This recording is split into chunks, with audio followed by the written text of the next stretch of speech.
NASDAQ, nice gain, 50 points, S&P up 11. Mike Lee with me this morning. Yeah, Mike, the market doesn't seem to be terribly upset by Trump's tariff proposal, does it?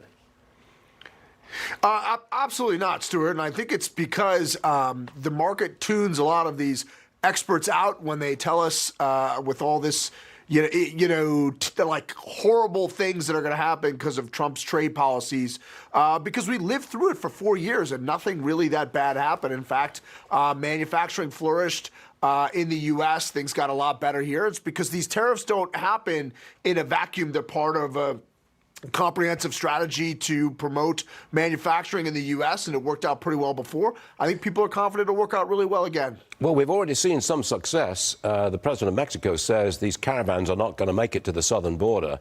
And David Barnson, my colleague sitting here, says these tariffs probably won't go into effect on Mexico and Canada because they'll back down. What do you say to that? Yeah, well, I mean, look, we'll see. We'll see how this ends up playing out. I do not think Canada and Mexico have really honored the, NAFTA 2.0 the way that they were supposed to. So we'll see what other concessions they have to make if these tariffs don't get involved. But I will just say we're told about free trade from the minute we learn economics, and it's preached to us. But the reality is free trade only exists in reality in textbooks or in fictitious worlds or at liberal think tanks, okay? That we are always at a trade war, and it's just a matter of does the U.S. want to fight it or not? Okay, I want to discuss two quick things. Bitcoin, back down to 92,000. You still think it's ultimately going to 200,000?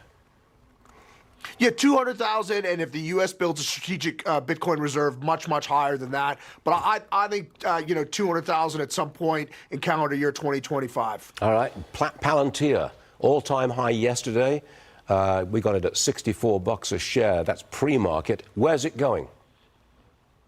So, Stuart, over the next few months, I think a little bit higher, but over the next few years, much higher. There's something for software as a service companies or SaaS companies called the Rule of 40, and it measures profitability along with growth. And the reason why SaaS companies are the most expensive in the market is because of their recurring revenue and very high margins.